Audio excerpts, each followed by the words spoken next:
parce que c'est marrant, je rigole parce que je pensais à un sketch de Gad Elmaleh où il dit si je me fais suivre, j'irai voir quelqu'un. Et en fait, quand j'étais jeune, c'est exactement ça.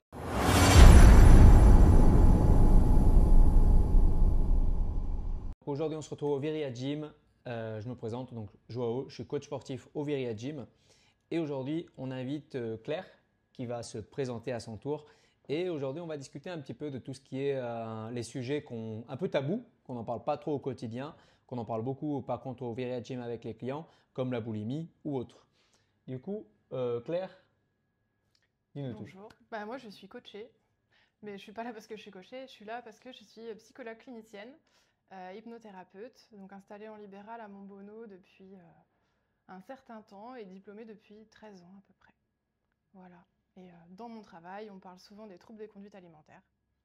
Ça va être l'occasion d'en parler ici aussi. Oui, parce que, alors, faut savoir que moi, je suis, comme je dis toujours, le petit gros du collège, c'était moi. Et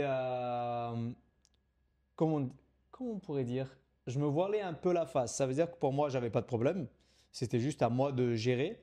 On m'a dit souvent d'aller voir quelqu'un par rapport à ça et tout ça. Et je me suis toujours dit, bah, de toute façon, moi, je suis ni fou, ni comment dire, ni fragile en quelque sorte. Donc, je vais le faire à ma manière. Et je l'ai fait vraiment au mental. Voilà. Alors que d'autres personnes, et c'est ce que je conseille de faire, c'est d'aller voir quelqu'un pour se faire aider à ce niveau-là, parce que les troubles alimentaires peuvent être une cause importante, je dirais. Parce que oui, il y a les maladies ou autres, mais les troubles alimentaires peuvent faire qu'on soit obèse et qu'on n'arrive pas à s'en sortir. Heureusement, j'ai réussi à m'en sortir, mais ce n'est pas le cas pour tout le monde. Et du coup, c'est vrai qu'aujourd'hui, j'en parle avec mes clients, mais parfois, l'option d'aller voir quelqu'un d'autre qu'un coach sportif, ça peut vraiment aider. C'est un plus. Mais dans tous les cas, c'est bien de voir plusieurs professionnels. Donc Joao pour l'aspect physique, santé et forme. Et les psychologues aussi pour le côté mental, esprit, le mindset. C'est ça. Parce qu'après, nous, on va jouer sur l'alimentation, mais c'est vrai que si jamais on fait de la boulimie, comme moi depuis petit, c'est quelque chose qu'on ne contrôle pas et parfois on n'arrive pas à s'en sortir. Oui, c'est compliqué. D'autant plus que ça commence très très jeune. Il y a beaucoup d'enfants et d'adolescents qui souffrent de ces troubles-là, donc que ce soit l'anorexie mentale, la boulimie nerveuse ou l'hyperphagie. Et c'est les trois principaux troubles des conduites alimentaires qu'on retrouve. Est-ce qu'on peut... oui, parce que quand j'étais jeune, quand j'étais au collège, c'est là où j'ai pris beaucoup de poids d'ailleurs. C'est un peu, je trouve, la période la plus difficile quand on est jeune, collège, lycée. Mm. C'est là où on en prend plein la tête. Et vu que j'étais déjà en surpoids et que je venais d'arriver en France, je ne savais pas parler la langue, j'avais cette barrière-là en plus. Du coup, je me renfermais de plus en plus dans la nourriture. Et c'est vrai que je pense que je fais partie de... Je pourrais être ton client, tu vois. Bah oui, c'est possible, mais il y a beaucoup de gens qui ignorent que le trouble alimentaire, ça peut s'installer très très vite et surtout se chroniciser, c'est-à-dire rester dans le temps. Ça devient une habitude, quelque chose qui est même parfois valorisé dans la société, un peu comme les troubles des conduites addictives avec l'alcool par exemple. Donc il faut être assez vigilant là-dessus, ça arrive très très vite. Oui, mais est-ce qu'on... Comment dire? Est-ce que nous, par exemple, moi qui fait partie de ces personnes-là, j'ai mis du temps à m'en rendre compte. J'ai mis du temps à me dire, j'ai peut-être un trouble alimentaire ou autre. Mhm. Et il y en a qui, carrément, je pense, qui sont dans le déni, où ils se disent, bah, en fait, j'ai pas de problème. Et Tout va bien. tout va bien Tout exactement. va bien. Et ça m'aide. Souvent, ça c'est une croyance qui est répandue, on appelle ça la nosognosie, c'est le fait de ne pas savoir qu'on a un trouble. En soi, c'est pas très grave. Le souci, c'est que ça peut avoir des répercussions sur notre santé, nos relations sociales, etc. Donc le plus simple pour ça, c'est d'aller voir quelqu'un. Moi, je conseille d'aller voir quelqu'un à partir du moment où ça nous préoccupe. Si pour l'instant, c'est pas un problème, malheureusement, c'est pas un problème et du coup, c'est pas à traiter. Ouais, parce que c'est marrant, je rigole parce que je pensais à un sketch de Gad Elmaleh où il dit si je me fais suivre, j'irai voir quelqu'un. Et en fait, quand j'étais jeune, c'est exactement ça. C'est qu'en fait, j'étais dans le déni, je pense, et je voulais surtout pas aller voir quelqu'un parce que j'en trouvais, comment dire, j'en sentais pas le besoin. Et je me disais qu'en fait, tout se passe dans la tête. Ça veut dire que c'est à moi d'être fort mentalement pour, pour ne pas manger tout simplement et ne pas craquer sur l'alimentation. Et que ça arrivait à tout le monde, moi le premier du coup. Et c'est vrai que je suis jamais allé voir quelqu'un pour ça. Alors ça, on en reparlera peut-être tout à l'heure, mais ça se passe pas que dans la tête. On parle Ah, aujourd'hui. La tête joue un grand rôle, effectivement, hein. Moi, c'est pour ça que j'ai choisi de travailler dans ce domaine-là. Mais aujourd'hui, il y a pas mal de pistes sur notamment l'importance du microbiote intestinal ok. et sur comment ça influence nos conduites addictives, alimentaires, même certains de nos comportements sociaux, tout simplement. Donc tout ce qui est probiotique, ça pourrait aider, tu penses? Exactement. Alors ça, après, c'est pas mon domaine. Moi, je renvoie souvent vers les médecins ou éventuellement naturopathes, mais ça peut tout à fait aider, ça peut changer énormément de choses. Parce que moi, au quotidien, je conseille mes clients de prendre oméga 3 et multivitamines pour les carences alimentaires et des probiotiques pour tout ce qui est assimilation, digestion et transit. Et du coup, flore intestinale. Donc après, Exactement. ça peut, je pense que ça…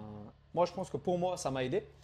Après, je ne sais pas si on peut conseiller ça à tout le monde, que ce soit globalisé, on va dire. Alors, on peut pas forcément le conseiller à tout le monde. D'abord, effectivement, prendre un avis médical, c'est mieux, surtout si on souffre de certaines pathologies. Mais dans tous les cas, oui, ça peut aider. Un accompagnement alimentaire comme toi tu proposes, par exemple. Ouais. Ça aussi, ça aide beaucoup. Dans tous les cas, c'est une relation plus saine à la nourriture et au rapport au corps qu'il va falloir mettre en place. Et ça, c'est pas des choses qu'on peut changer en une journée, quoi. Ce que je dis aux gens souvent, c'est que si vous avez changé pendant la nuit, c'est peut-être que vous avez fait un AVC et c'est pas forcément le bon, Embêtant. c'est pas le bon, enfin, c'est pas la bonne façon de changer. Donc voilà, c'est quelque chose qui se travaille. On a des exercices, les discussions qu'on peut avoir Ouais, totalement. ensemble. Voilà, faut négliger en tout cas aucun apport. Et aujourd'hui, même des discussions que on peut avoir avec son coach, ça peut changer quand même beaucoup de choses et c'est hyper intéressant. Pas que les professionnels de santé mentale. Et ce qui serait peut-être intéressant, c'est que toi, tu nous racontes à travers ton prisme comment ça s'est passé. En fait, je suis coach depuis 2014 et j'ai toujours été boulimique depuis mon plus jeune âge, hein, depuis je pense la cinquième ou même la sixième peut-être quand je suis arrivé en France. Et, euh, et du coup en 2017, avril 2017, j'ai fait une compétition de bodybuilding. Et qui dit compétition de bodybuilding dit forcément une alimentation drastique. Et quand je dis une alimentation, ce n'est pas un plan alimentaire équilibré, c'est vraiment un régime drastique qui fait qu'on peut aller sur scène et qu'on peut être bien physiquement. Mais le problème, c'est qu'au moment où je suis descendu de scène, et quand je dis vraiment au moment où je suis descendu de scène, il y avait 4 marches, je descends les 4 marches, je me suis empiffré, on peut le dire clairement, j'ai bouffé pendant avril, mai, juin, juillet, août, septembre, octobre, novembre, décembre. 8 mois. 8 mois où c'était des crises de boulimie tous les jours, plusieurs fois par jour. Et quand je dis crise de boulimie, c'est vraiment où tu manges tout, n'importe quoi, et dans n'importe quel sens. Ça veut dire que tu peux faire salé, sucré, salé. Souvent, on fait d'ailleurs salé, sucré parce que pour retrouver le goût. Oui, J'ai remarqué les ça, c'est que alternances. en fait, tu manges du salé. Quand tu n'as plus le goût du salé, tu passes au sucré. Et quand tu n'as plus le goût du sucré, tu repasses au salé. Tu vois, pour avoir le plaisir gustatif. Tu J'ai vois, une patiente qui m'a parlé d'alternance de tartines de moutarde et de miel. c'est un concept. C'est un Voilà, concept. c'est C'est un un exemple. concept. Mais du coup, oui, c'est un exemple. Et c'est vrai que, mais c'est vrai que moi, je pouvais faire Nutella, fromage, Nutella, fromage. Tu vois, Eh ben, voilà. Mais du coup, j'ai fait ça pendant 8 mois. Et en fait, à chaque fois que je me disais, je vais reprendre un plan alimentaire, et en fait, au moment où je me disais, je vais faire attention à l'alimentation, c'était craquage direct. C'était même hmm, pas, j'avais pas le temps de finir de penser que je mangeais déjà. ok. Et ça pendant 8 mois. Donc, je suis passé de 67 kilos sur scène, ouais, j'étais très léger, à 90 kilos le 1er janvier. 89,9 précisément. Jamais vu les 90. Très important. Et après, j'ai réussi à repartir dans l'autre sens. Et qu'est-ce que j'ai fait et c'est ce que je propose à mes clients, c'est qu'en fait, on ne va pas changer tout d'un coup. En fait, on va venir diminuer. Ça veut dire que j'ai pris un calendrier et j'ai noté toutes les semaines le nombre d'écarts, pas d'écarts, de crises de boulimie clairement que je faisais. Je comptais même pas les écarts, je comptais vraiment les crises de boulimie. Ça veut dire que quand tu manges un biscuit, c'est un biscuit. Par contre, quand tu fais une crise de boulimie et que tu manges 10 000 calories en 10 minutes, là c'est chaud. Et après, je ne sais pas si une crise de boulimie, on peut parler de quantité. En tout cas, moi, c'était vraiment en quantité. Alors, on quantifie pas vraiment en termes de calories, de poids, mais on part du principe dans les critères que c'est très supérieur à la normale pour une quantité de temps donné. Ah, parce que je pense que je mangeais bien mes 5000 calories en 10 minutes, hein. C'était impressionnant. Et même aujourd'hui, ça m'arrive d'en faire encore si jamais, par exemple, je suis sur une fatigue extrême ou si. Ouais, c'est rare. Maintenant, ça devient très rare. Mais petit à petit, j'ai appris à le gérer par moi-même. Parce que, comme d'hab, depuis gamin, je me dis, j'irai voir personne. Je reviendrai te voir un jour peut-être, mais pas là. Un jour peut-être.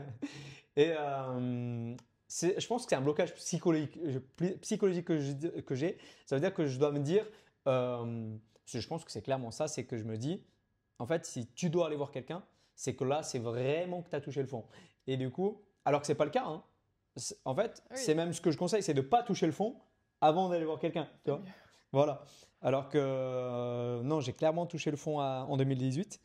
Et du coup, en fait, je notais le nombre d'écarts que je faisais. Et chaque semaine, mon but, c'était d'enlever une crise de boulimie. Ça veut dire que ça pouvait être 10 dans la semaine d'après 9, 2 dans la journée, une dans la journée, on s'en fout. Tant qu'on va dans dans le Bon, bon sens. Voilà, exactement. un Et bon des fois, ça équilibre. remonte, hein, ça arrive. Ouais, ça peut arriver. Est-ce que tu sais comment ça s'est mis en place chez toi? Le retour à la normale ou le... Bah, la descente et puis le retour à la normale. Bah, la descente, c'est ça. C'est qu'en fait, j'ai fait un régime drastique pendant 6 mois. Et du coup, je me suis retrouvé à avoir clairement faim. Déjà, j'avais faim. Mhm. Mais je me retenais parce que chaque écart m'éloignait du podium. Donc forcément, cette phrase-là, elle est restée là. Si mon ancien coach regarde cette vidéo, il se reconnaîtra. Et donc non, on n'a pas fait d'écart. On est monté sur scène et on a fait un très beau résultat. Mais du coup, ouais, voilà. Après, ça a été Mais l'échec. avant ça, quel était ton rapport à la nourriture? Parce qu'on dirait que tu situes vraiment le début à cette époque-là. Mais avant, est-ce qu'il y avait d'autres petites sorties de route, entre guillemets? Est-ce qu'il y avait un rapport normal à la nourriture? Est-ce que c'était une récompense, un réconfort? En fait, c'était pas une récompense, c'était pas une récompense, c'était plutôt un réconfort. Parce que, bah, comme je disais, je suis arrivé en France, je savais pas parler la langue, j'étais à l'écart de tout le monde. Et du coup, en fait, je pense que je me suis retrouvé dans ce cercle vicieux pour me réconforter. Ok. Ça veut dire que je rentrais et vu que j'avais passé une mauvaise journée, et ben, je mangeais Les biscuits, de tout, tout ce qui bougeait. le poisson rouge. Mais du coup, ouais, non, c'est bizarre, hein. C'est bizarre parce que après, c'est devenu normal en fait.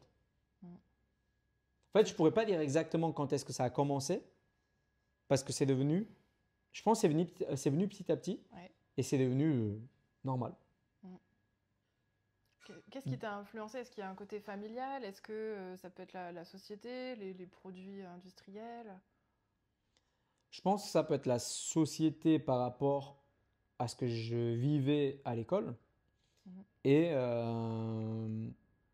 aujourd'hui, on pourrait parler de harcèlement moral et tout ça. Bah forcément, hein, en tant que gros au collège, bah voilà. Mais c'est ce qui a fait qu'aujourd'hui on est là. Tu vois, faut voir le bon côté des choses. Euh, et du coup, je sais plus ce que j'allais dire. Euh, On coupera un montage. j'ai un trou de mémoire énorme. Le déni. Ça fait noir, ça fait noir. Du coup, vous allez dire, Disais. merde. On On parlait, disait, on parlait du début et de comment ça s'est construit. Et je te parlais des normes de la société, de la famille, des choses comme ça. et ben non, du coup, c'est ça. Je pense que c'est que voilà, c'est que à l'école, je le vivais mal. Je rentrais, je mangeais. Et c'est vrai qu'aujourd'hui, ce qu'on nous propose alimentairement parlant, bah, il y a beaucoup d'additifs. Il y a beaucoup bah, on peut parler hein, des marques comme Nutella ou des trucs comme ça. Ou moi, le Nutella, le pot de 800 grammes, c'est à la cuillère, hein, sans aucun problème. Et donc, ouais, ça, c'est un problème. Sans aucun problème, c'est un problème. Ouais, c'est un gros Ouais, problème, du c'est coup. là que ça devient un problème. Ok, d'accord, c'est intéressant. Ça aide à comprendre justement comment le trouble se met en place. Il y a un gros impact quand même au niveau sociétal. Et ça, on l'a observé beaucoup dans les études, où on voit qu'il y a l'idée du corps parfait. Et souvent, ce corps n'est pas forcément en bonne santé, puisque la santé physique et la santé mentale sont deux choses un peu distinctes. Complètement. Et on ne peut pas favoriser l'un ou l'autre au détriment de l'autre, justement. Ah ben, surtout nous dans le monde où quand j'étais dans la compétition, où les gens en fait ils veulent le physique qu'on a sur scène, alors qu'il y a beaucoup de choses qui se passent dans le dernier mois que les gens ne sont pas au courant. Comme tout simplement, ça va parler aux gars, chez les mecs, le dernier mois, la libido, elle est en négatif. Ça veut dire qu'il ne se passe rien dans ton corps, tu vois, rien. Et parce que c'est la fatigue, parce que tu manges pas assez, et c'est surtout ça. Et du coup, ça joue vraiment à tous les niveaux, parce que tu veux avoir un physique très très sec, un physique hors du commun, mais derrière, tu peux créer des problèmes que tu fais même pas gaffe et en fait, tu te rends même pas compte. Ouais, tu perds. Bah, après, tu perds aussi en nutriments, en À tous les niveaux. vitamines, Ouais. minéraux, même avec la complémentation, finalement. C'est pour ça que nous, au niveau plan alimentaire, à la salle aujourd'hui, je ne propose pas de régime strict, je propose que des plans alimentaires équilibrés. À tous les niveaux, tout le temps, tu auras protéines, féculents, légumes, desserts. Oui, tu vas progresser moins vite peut-être que quelqu'un qui est dans le bodybuilding, en sèche ou autre, mais, euh, mais en fait, ça se fait sainement. Voilà. Oui, progressivement et sainement, hein, c'est exactement ce qu'on propose. Parce que pour changer quelque chose qui s'est mis en place progressivement, bah, il faut déconstruire progressivement aussi. Donc, ce que j'aime bien justement dans tes plans alimentaires, c'est qu'il y a plein de choses qui sont autorisées. Par contre, c'est sûr que s'enfiler une boîte de Ferrero Rocher, bah, ça va être compliqué, quoi. Enfin, ce sera pas difficile à faire, ce sera difficile après à intégrer ça dans un plan alimentaire. Bah, nous, le but, c'est vraiment ça, c'est de venir, d'avoir une approche alimentaire avec les clients qui, comment dire, on prend votre base alimentaire et on vient l'améliorer. Ça veut dire que je ne vais pas dire demain, vous changez tout. On va dire, bah, aujourd'hui, tu ne manges pas de petit-déj, bah, c'est pas grave. On va améliorer le reste de la journée. Par contre, si tu fais qu'un repas dans la journée, bah, on va essayer d'ajouter une petite collation dans la journée. On va pas passer de un repas à 5 repas ou on va pas passer de 5 repas à 2 repas. On va vraiment essayer d'améliorer, voilà, d'améliorer le quotidien. Et d'équilibrer, et puis en respectant aussi le rythme de la personne et ses préférences. Exactement. Et ça, c'est très important parce que le but, c'est de ne pas avoir faim déjà. Parce que si vous suivez un plan alimentaire, sur les 3 premiers jours, vous pouvez avoir faim si vous mangez beaucoup. Après, normalement, dans la semaine qui suit, normalement, vous ne devez pas avoir faim. Si vous avez faim, c'est que le plan alimentaire n'est pas équilibré ou n'est pas adapté à vous. Et surtout, euh, selon le moment où on a faim. Parce que beaucoup de personnes se disent oui, mais j'ai faim.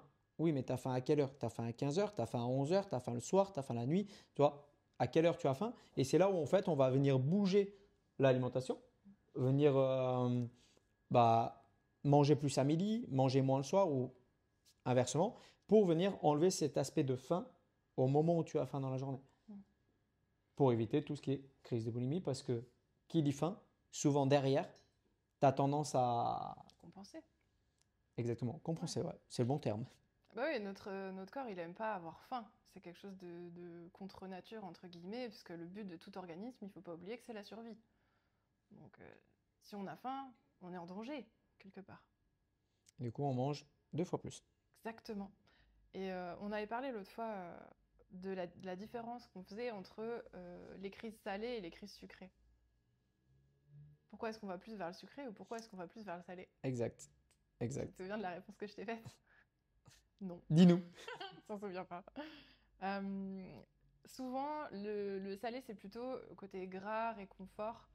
Euh, non, je me suis trompée. Le sucré, c'est plutôt le côté réconfort, c'est stimulant au niveau du goût, c'est agréable. Et le côté gras, ça va plutôt être un peu la survie, euh, où on va aller vers quelque chose qui est censé être encore plus riche au niveau des apports. Le gras pour l'hiver, quoi. Même si Ouais, alors c'est pas que vraiment. je dirais que moi, je suis bien, bien plus sucré. Ouais. Mais je vais craquer sur du salé, mais ça va jamais être autant que le sucré. Mais ça, c'est depuis jeune, hein. Depuis très jeune. J'allais peut-être manger un peu de fromage ou des trucs comme ça, mais je vais aller surtout biscuits, Nutella, euh, tous les trucs, on va dire, sucrés, ouais, carrément. Alors, le Nutella, c'est très gras, hein, c'est pas seulement sucré. Mais pas les bonbons, hein.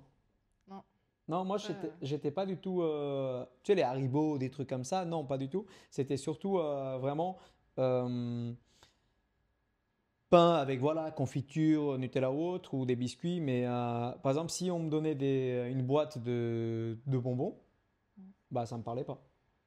pareil, je pourrais pas dire. C'est pour ça que c'est marrant, parce que je pense que ça dépend vraiment de Ça dépend de l'histoire qu'on a aussi avec la nourriture.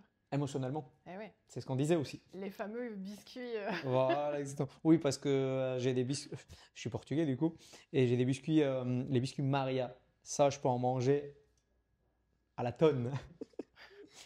C'est pas très plan alimentaire, ça. C'est ça. Il me faudrait des palettes à la maison. Ouais, les aliments qu'on va choisir, au moins au tout début, en tout cas pour les crises, ça va être souvent des aliments liés au réconfort ou à la récompense. Donc souvent c'est bah t'as été sage, donc t'auras un petit goûter, on va passer à la boulangerie, acheter quelque chose. Ou alors, ah bah ça va pas, bah on prend un chocolat chaud, ou c'est souvent le chocolat d'ailleurs, hein. Oui. La récompense et le réconfort, c'est souvent le chocolat. Mais après, il y a des personnes voilà, qui ont une histoire particulière avec un type d'aliment. Par exemple, ça peut être le petit burger après les compétitions sportives, le moment en famille. Faudrait tourner la caméra, je vois que ça parle.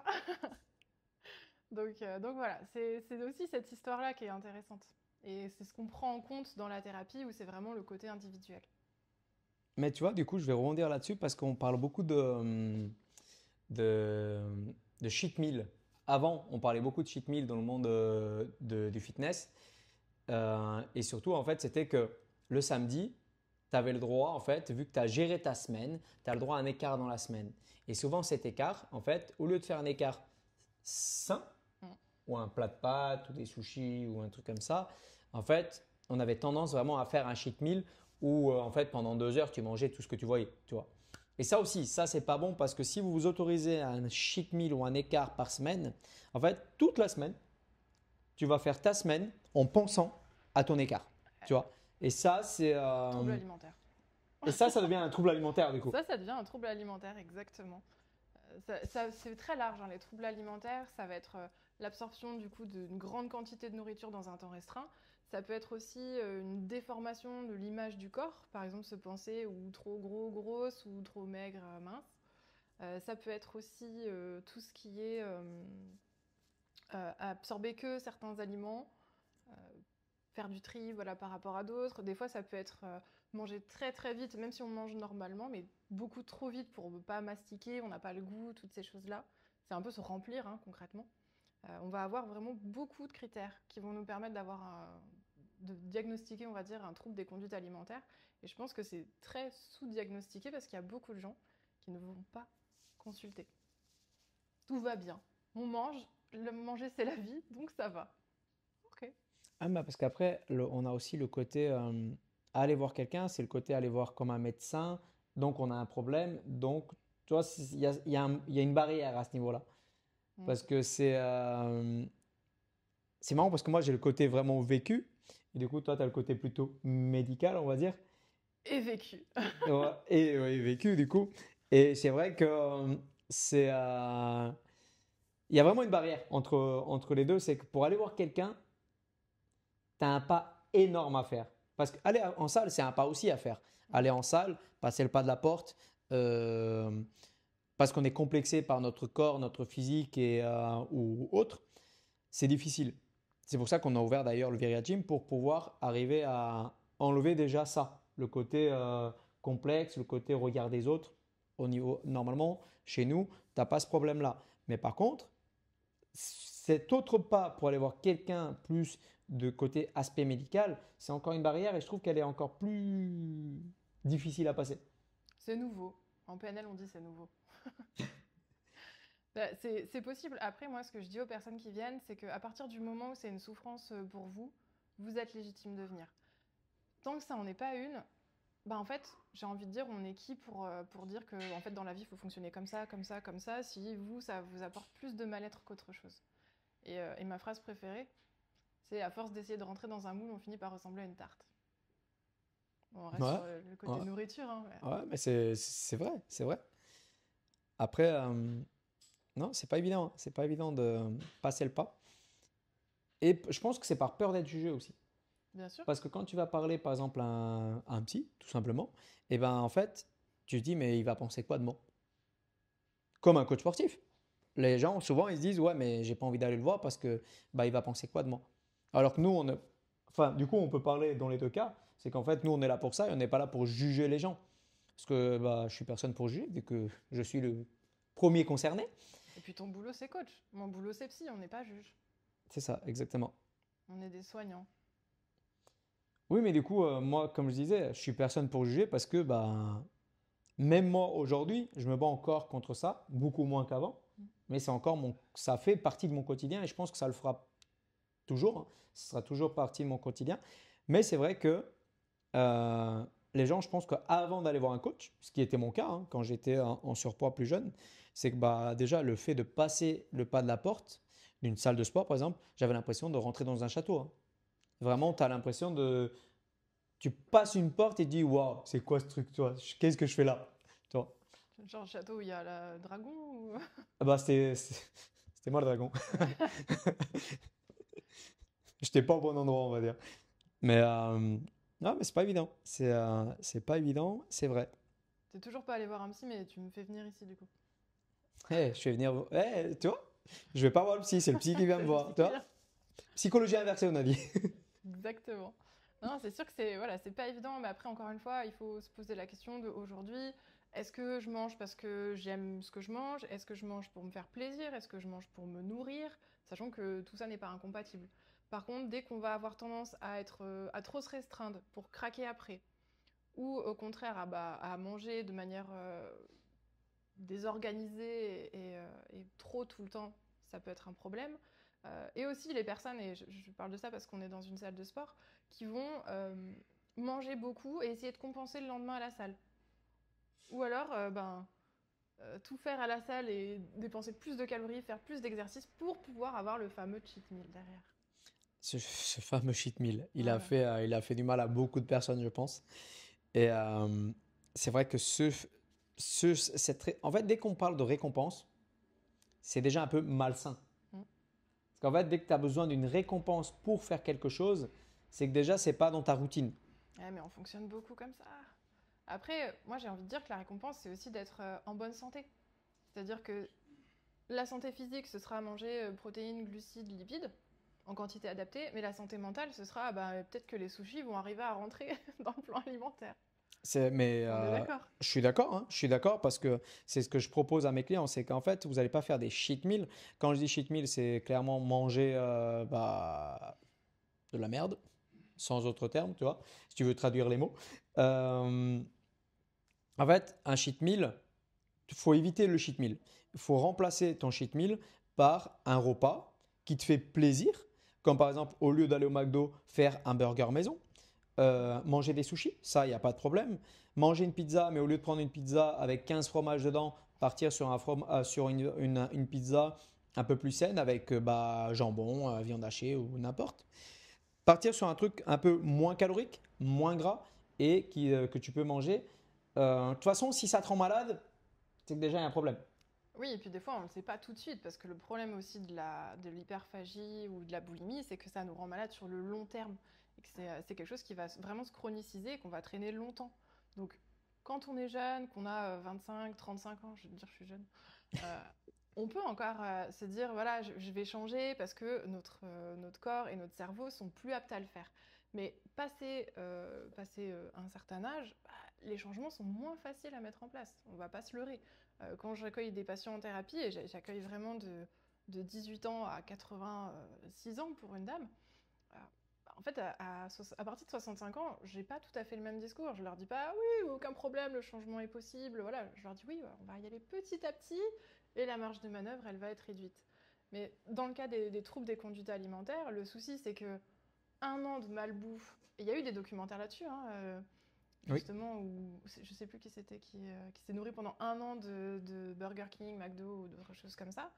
on voit les dégâts sur le physique, mais alors imaginez, peut-être pas tous les jours, mais en tout cas, trop de lipides, trop de calories, et surtout tous les additifs qu'il va y avoir dans ces produits-là, parce que moi, j'ai jamais vu personne faire une crise d'hyperphagie avec une botte de carottes, quoi.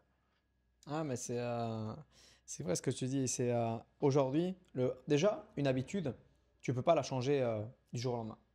Parce qu'il y a des gens qui viennent me voir, après 5, 10 ans, ils me disent, j'ai pris peut-être 20 kilos en 5 ans, 20 Mm. kilos en 10 ans, et au bout de 6 mois, ah bah j'ai pas assez de résultats. Euh, Ce que tu as fait en 20 Non. ans, je peux pas le changer en 6 mois. Mm. Après, c'est vrai que si tu as mis 20 ans ou 10 ans pour prendre 20 kilos, tes 20 kilos, tu peux les perdre dans l'année, c'est pas un problème.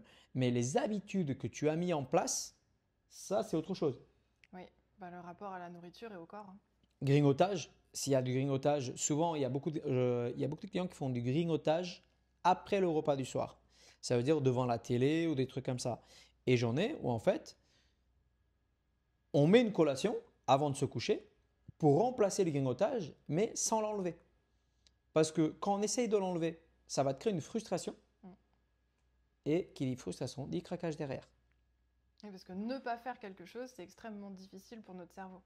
Ne pas penser à un citron, par exemple, bah, c'est trop tard. On pense au citron. Donc si on dit, oula, faut pas que je grignote, faut pas que je grignote, ça va être compliqué. Alors que si on se dit, bah là, en fait, c'est mon petit grignotage, entre guillemets, c'est quelque chose de sain, c'est quelque chose qui est agréable et Je en pense au plus citron du utile. coup. Il est encore bloqué sur le... Il y a toute la famille d'agrumes, là. Je mangeais une orange à midi, c'est pour ça. Voilà, ça va être quelque chose qui va être remplacé. Et c'est exactement, parce que j'ai le même discours que toi en hypnose, où les gens ils viennent parce que l'hypnose c'est magique pour perdre du poids, pour arrêter de fumer ou quoi. Je leur dis encore une fois, non, un changement brut d'un coup, c'est soit une très grande prise de conscience, soit un AVC. Donc, pas bon signe. Par contre, dans notre quotidien, on peut remplacer ça par quelque chose de bien meilleur pour soi. Et c'est comme ça qu'il faut vraiment le voir, c'est qu'est-ce que je vais gagner. Parce que les gens souvent se disent aussi, je vais perdre. Personne n'aime perdre. C'est ça. Toi encore plus. À part peut-être du poids. Mais personne n'aime perdre quelque chose. Donc l'idée, c'est de transformer ça en je vais gagner de la santé, je vais gagner peut-être de l'argent aussi, parce que ben, finalement, Oui, mais on est bien sur se la nourrir, ça coûte récompense. pas plus cher. Mais tout le monde fonctionne avec la Là, on récompense. est encore à nouveau dans la Il faut récompense. changer sa récompense, par contre. C'est ça. Mais tu vois, c'est impressionnant. C'est que quoi qu'on fasse, il te faut cette petite récompense. On est programmé pour ça, c'est la dopamine dans notre cerveau qui fait ça. C'est du genre bravo, t'as géré, tu vois. Et c'est vrai que le, euh, le changement que tu apportes au quotidien, après ça peut être en bien et en mal, hein. Parce que Mm. j'ai eu des clients qui sont venus me voir pour arrêter de fumer. Ils ont remplacé par exemple, piocher quelques amandes, par exemple. Mm. Un massacre, hein. En fait, déjà, tu arrêtes de fumer, tu remplaces automatiquement souvent par de la bouffe et de la mauvaise bouffe. Si en plus, tu mets un truc comme des oléagineux qui sont très bons pour la santé, mais qui sont très caloriques, bah du coup, en fait, tu te retrouves à prendre le double du poids. Oui, et comme en plus le goût revient quand on arrête de fumer, ben, on a encore plus envie de manger. C'est voilà, bienvenue dans le cercle vicieux. Voilà, d'où l'intérêt d'avoir une approche multidimensionnelle avec du sport, avec les médecins, avec les psys, avec les hypnothérapeutes, naturopathes ou d'autres professionnels. Bah, comme je dis toujours, comment dire, il y a pas de mauvaise technique. Il y a la technique qui va fonctionner sur toi. Ça veut dire que pour moi, bah, je l'ai fait au mental dans les salles de sport. Mm. Euh, D'autres vont le faire avec une diététicienne, nutritionniste, psy, Psy. même le médecin traitant. Donc après, c'est vraiment ce qu'il faut, c'est trouver la bonne méthode qui fonctionne sur toi. Oui, et savoir pourquoi on le fait. On parle de la récompense, il y a le côté, il y a beaucoup de récompense et d'émotionnel dans le côté social. Si on le fait pour plaire aux autres ou satisfaire à des critères de beauté entre guillemets et de forme qui sont un peu arbitraires et qui sont souvent des modes, bah ça fonctionnera pas. L'idée c'est de savoir pourquoi on fait les choses et que la santé c'était une valeur qui était intéressante justement là-dedans. Le fameux pourquoi. Oui, ah bah on en revient toujours au pourquoi, hein. Aujourd'hui, on voit beaucoup sur les réseaux et on le dit souvent, c'est pourquoi tu as commencé quelque chose. Et ça, normalement, ça devrait te motiver à aller au bout. Et souvent, revenir dessus. Ça veut dire que au moment où ta motivation flanche, ce qui peut arriver très souvent, c'est à ce moment-là où tu vas dire pourquoi j'ai commencé. Oui, se rappeler de pourquoi on a commencé, de comment on a mis les choses en place, et surtout pas voir ça comme un échec. Le seul échec, c'est quand on n'a rien fait. Là, l'idée, c'est de se dire, bah ok, c'est une remise en question, il y a peut-être quelque chose encore à travailler, justement sur la relation à la nourriture, sur la discipline aussi, qui va Oui. être importante. Euh, Essayer de comprendre, voilà, qu'est-ce qui a pu faire que bah là, ça n'a pas fonctionné. Et réajuster en fonction de tout ça. Comme en sport, ça peut être la technique, ça peut être le poids, ça peut être plein de choses. Comme je dis souvent à mes clients, surtout ceux qui ont beaucoup de poids à perdre, en fait, il y aura des hauts et des bas, quoi qu'il arrive. Tu peux pas faire, sauf un client, sinon, tu peux pas faire un an où toutes les semaines tu te pèses et tu as perdu du poids. C'est pas possible. Surtout chez les filles où ça bouge hormonalement et tout ça. Et, mais comme je dis toujours, le plus important, c'est qu'en fait, il y aura des hauts et des bas, mais il faut qu'il y ait plus de hauts que de bas. Et s'il y a plus de hauts que de bas sur ton année, et là, sur l'année, et pas sur une semaine, 2 semaines ou 3 semaines, on parle sur le long terme, c'est là où en fait, tu vas mettre en place des nouvelles habitudes, et du coup, ces habitudes vont perdurer sur le long terme, du coup. Exactement. Et tout à l'heure, tu te rappelles que je t'ai dit qu'on a aussi des facteurs intrinsèques qui impactent cette capacité à avoir la discipline, à aller vers du sucré, du salé, à se réfugier dans la nourriture. Il n'y a pas que l'historique. Aujourd'hui, on est en train d'étudier pas mal de pistes au niveau de la neuro, mais aussi au niveau du microbiote. Ça, vous avez dû en entendre parler à toutes les sauces aujourd'hui. Oui. Est-ce que tu as déjà entendu parler des fourmis zombies? Les fourmis zombies, non. Improbable ce podcast. Fourmis zombies? En Oui. fait, il y a des fourmis qui sont parasitées par un champignon. Et ce champignon, il va les amener à se mettre en haut d'un brin d'herbe pour que les oiseaux ils viennent les attraper. Et comme ça, le champignon fait son petit voyage. Et aujourd'hui, on étudie le microbiote. Pourquoi? Parce qu'en fait, on fonctionne avec tout un tas de bactéries, de champignons ou autres qu'on a sur la peau, à l'intérieur de nous, que ce soit dans nos sinus ou dans notre système digestif. Et on s'est rendu compte que il pouvait y avoir un champignon en nous aussi, comme chez les fourmis zombies, qui demande sans cesse à être nourri en sucre et qui va nous diriger, en tout cas nous entraîner, nous encourager à nous diriger plus vers le sucré. Et c'est pour ça que je dis que c'est important d'avoir quelqu'un aussi qui va être là au niveau médical pour aider et contrebalancer ça. Parce que ça peut être une des hypothèses et des explications possibles. Parce qu'après, dans mon coaching, je demande jamais d'arrêter quoi que ce soit. Mais le terme, c'est de devenir raisonnable. Chose qu'on n'est pas aujourd'hui. Réseau quoi? Voilà. Aujourd'hui, raisonnable, on l'est pas. Ça veut dire que tu vas au resto, tu sais que, enfin, t'en sens le besoin de faire entrée, plat, dessert, te faire plaisir. 2 desserts. Voilà, ou 2 desserts. Ou ceux qui attaquent la salle de sport, ils vont venir 2-3 heures par jour dès le début, alors que ça ne sert à rien, tu vas te dégoûter de la salle de sport. Un plan alimentaire, au lieu, comme je disais, de faire progressif, non, il faut tout faire tout maintenant, il faut tout couper maintenant pour que ça progresse vite. Déjà, comment dire, on est de moins en moins raisonnable et on est de plus en plus impatient. Oui, parce que tout arrive très vite dans notre société aujourd'hui. Et du coup, en fait, on se retrouve à vouloir des résultats au bout de 2 semaines. C'est le cas parce que j'ai des clients qui m'envoient des messages au bout de 3 semaines, j'ai pas de résultats. Et ça fait 10 ans que je fais ça. Et j'ai pas encore atteint mon objectif final. Tu vois? Donc, les gens aujourd'hui veulent tout de suite. Et ça, c'est dans le fitness, c'est pas possible. L'amputation, sinon pour perdre du poids, mais Ouais, mais surtout que le poids, c'est qu'un chiffre. oui, en plus. Parce que tu t'amputes la jambe, tu as toujours 42% de masse graisseuse ici. Tu vois, ça change rien. Tu vois?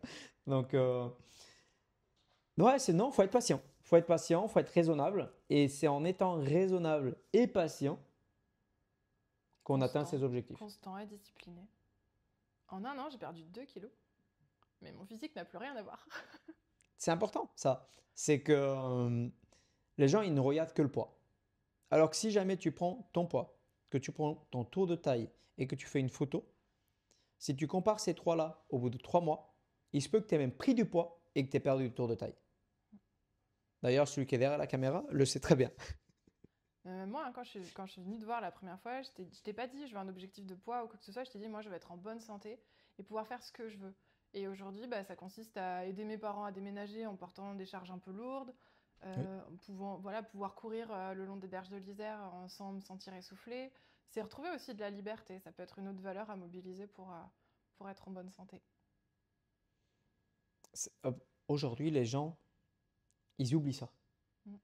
Les gens, ils oublient le côté santé et bien-être et ils ne regardent que les chiffres. Oui. Après, il y a beaucoup, enfin sur les réseaux sociaux, on voit aussi beaucoup ces choses-là, elles sont très mises en valeur. Aujourd'hui, c'est moins le cas, mais pendant un temps, dans les années 90, 2000, allez, 2010, il y avait voilà, cette idée du corps parfait. Et en fait, ça, il faut savoir que ça a aussi beaucoup évolué. C'est la mode. Voilà, ça dépend des cultures, ça dépend de l'artistique aussi, ça dépend de vraiment beaucoup de choses. Ah bah le bodybuilding, ça a toujours été. Aujourd'hui, si on va sur mes réseaux, tu vois que des mecs et des femmes à un physique qu'il faut des années pour l'atteindre. Mm. Et sauf que les gens qui n'ont pas l'habitude, moi ça fait 10 ans que je fais ce métier, donc ça fait 10 ans qu'on travaille pour ce physique-là. Ça veut dire qu'aujourd'hui, si je réussis ma sèche, si je réussis ma perte de poids, je vais retrouver ce physique-là Mm.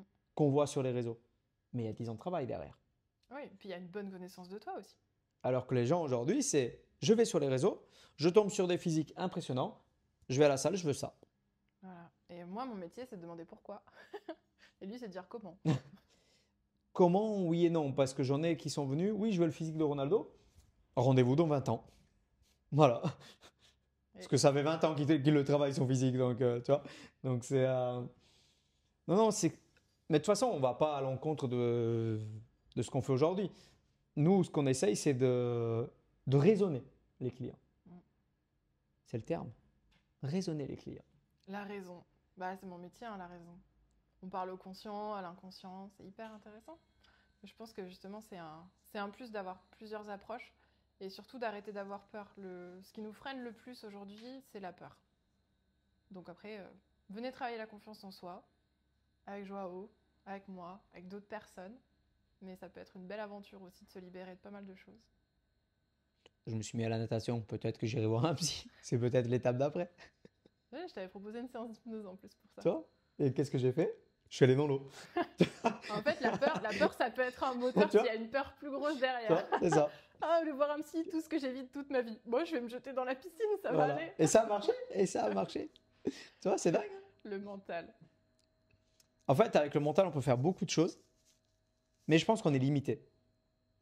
Limité par le fait que, toi, moi, je peux le faire. Au mental, tu y vas, il n'y a pas de problème. Mais tu auras toujours quelque chose, tu vois, un petit, tu vois, sur le diable sur l'épaule droite qui te dit à tout moment tu peux craquer, tu vois, tu peux. Il y a l'anxiété, la confiance en soi. C'est ça, exactement. Exactement. Ouais, c'est la petite bataille des deux. C'est qu'en fait, tu vas le faire, tu vas le gérer, tu vas atteindre ton objectif, mais tout le long, dans ta tête, tu te dis à tout moment ça lâche. Ou pas. Si après la confiance, elle est là et qu'elle s'installe, l'anxiété, elle va commencer à se raccrocher. Et puis, J'espère. comme avec la natation. Bien vu, bien vu. C'est un apprentissage. En fait, aujourd'hui, dans notre corps, il y a 20 à 30% de génétique. Il y a l'expression des gènes qui peut être modulée en fonction de l'environnement, ça on le sait aujourd'hui, ça s'appelle l'épigénétique. Mais il y a énormément d'apprentissage. Donc n'ayez pas peur de faire les choses, juste commencez petit. C'est exactement ce que tu dis. Oui, parce que j'ai failli me noyer quand j'étais petit. Du coup, j'ai pas voulu me remettre à la natation ou autre jusqu'à là, 30 ans. Hein. Je t'en ai un petit moment. Et il se trouve que là, au bout de 6 mois, même pas, eh ben, j'ai plus de problème dans l'eau. Si, sur le dos. Sur le dos, des fois, c'est chaud. Mais sinon, C'est pas une posture très naturelle. Hein. voilà. Mais sinon, aujourd'hui, je n'ai plus de problème à ne plus avoir pied ou à. J'ai pas encore la technique de. J'ai oublié son nom. Français champion du monde et champion olympique. C'est terrible. T'as pas le nom? Non. J'ai un trou maintenant que t'as un trou. Voilà. J'étais en synchro là. Et celui derrière la caméra aussi, tu vois. On est tous en trou. Ah la mal de tête. Oui, j'ai la sensation de l'avoir au bout de la langue. Bordel, champion olympique. Je vois en plus, je vois sa tête et tout, mais Ouais. le nom vient pas. Voilà, personne là. Bravo, au montage, champion on va olympique, le bravo. retrouver. T'as battu tous les records, mais on ne te connaît pas. Moi, j'ai Manodou qui vient. Le marchand. Le marchand. Et son Ouais, prénom? il s'appelle le marchand, mais il nage. Léon Marchand. Léon. Marchand. Léon. C'est pas le Voilà, marchand, Léon. c'est Léon Excuse-nous, Marchand. Léon. Non, Excuse-nous. mais coupez tout ça. C'est ça? Quelle Léon? honte, C'est hein. ça? Léon Marchand, ouais. Et du coup, maintenant, tu nages. Et, Très ouais, bien. et du coup, voilà, pas de technique encore, mais j'ai plus ce blocage-là. Tout ça pour pas aller voir une psy, c'est dingue, hein, tu vois? Il y a eu un peu d'hypnose conversationnelle, mais il s'est rendu compte de rien. C'est ça qui est génial. Mais comme quoi, ouais, au mental, on peut y aller, mais on peut. On a des limites. On a des limites qu'on peut dépasser parce que quand on veut, on peut. Mais on peut avoir des petites aides par-ci par-là qui peuvent. C'est bien de se faire aider. C'est le fameux tout seul on va plus vite, ensemble on va plus loin. Exactement. Mais là, ensemble on va plus loin et plus vite. Donc C'est c'est ça. encore mieux. C'est C'est ça. le cas à la salle aussi où tout le monde est en train à chaque fois de s'encourager, de se motiver. Donc c'est chouette. Ça, c'est bien. Ouais, carrément, on est là pour s'entraider et non pas pour se juger. Exactement. Je voulais dire quelque chose d'autre, mais j'ai oublié. Ça va revenir. Ah. Qu'est-ce que je voulais mettre? Bonjour. Bonjour. Du coup, on la termine cette vidéo? Ouais, ça va être quoi la conclusion? Ne prenez pas rendez-vous avec moi, mon agenda est surblindé. Surtout, ce n'est pas une pub. Je suis venue là de mon plein gré. Sans savoir déjà dans quoi je mettais les pieds, mais tu vois la confiance un peu? T'as vu? Ça va bien. Ça se passe bien. Non, je dis. Lyon, ça peut être, voilà, en gros, de refaire un bilan de ce qui a été dit, résumé en 3-4 points, de dire, Ah, c'est bon, je sais ce que je voulais dire. voilà, si ça vous a plu et que les gens ils discutent dans les commentaires, comme un Ah, verre qui demande c'est à ça. la fin. Mm. Et si vous êtes amené à vouloir discuter d'autres sujets, mettez-les en commentaire et comme ça fait d'autres contenus après derrière. Trop bien. Voilà, ça fait vitesse. Bah, go. Du coup, la conclusion, c'est que allez voir un ou une psy, allez voir un ou un coach sportif ou quoi que ce soit, c'est du mental aussi. Peut-être que tu arriveras à passer le pas, ce sera ta peur ultime, mais dans tous les cas, c'est bien de se faire aider et on peut pas tout faire tout seul. On a chacun et chacune a un métier, des connaissances. Moi, quand j'ai besoin de faire réparer une fuite d'eau, bah, je vais voir mon papa ou quelqu'un qui fait de la plomberie. Bah, là, c'est pareil. Il faut faire confiance aux professionnels. C'est ça. C'est le métier.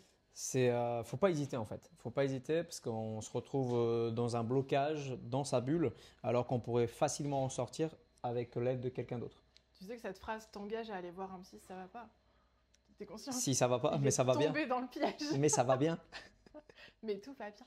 Voilà. Et c'est chouette. Non, mais c'est cool. Non, mais en tout cas, la conclusion, c'est ça, c'est que n'hésitez pas à vous faire aider, que ce soit au niveau du sport, que ce soit au niveau alimentaire ou autre, parce qu'il ne faut pas avoir peur d'assumer qu'on a un problème, tout simplement. Oui, et il faut pas avoir peur de faire ce qu'il faut pour que ça aille mieux. Parce que je vois beaucoup de gens qui se disent j'ai peur d'avoir confiance en moi. Enfin, ils le disent pas comme ça, mais en gros, c'est ah oui, mais si je m'affirme, ça veut dire que j'aurai confiance en moi et que du coup, je vais écraser les autres. Ben, pas du tout. C'est pas parce que vous brillez plus que les autres brilleront moins. Et je trouve que ça serait bien que chacun apprenne à briller petit à petit. Ça serait chouette. N'hésitez pas à nous dire ce que vous en pensez en commentaire. Et si vous avez d'autres sujets qu'on peut aborder, soit avec Claire ou avec quelqu'un d'autre, il n'y a pas de problème. On est là pour ça. Des petites questions. On répond. Voilà. Chaque problème a une solution. Sinon, c'est qu'il n'y a pas de problème. Même plusieurs solutions. Encore Il mieux. faut juste trouver la bonne. Solution 1, 2, 3, 4. Voilà. Merci en tout cas de nous avoir regardés. Et du coup, n'hésitez pas à nous dire ce que vous en pensez en commentaire et à nous suivre sur les réseaux, que ce soit YouTube, Insta, TikTok, on est un petit peu partout. Tu vas te faire suivre? J'arrête. Le jour où je me fais suivre, j'irai voir quelqu'un. Les psys sont pas méchants, hein. Ils sont peut-être un peu fous, mais c'est pas si grave. Donc voilà. Merci. Très bien. Merci m'avoir invité et puis Avec plaisir. ne changeons rien.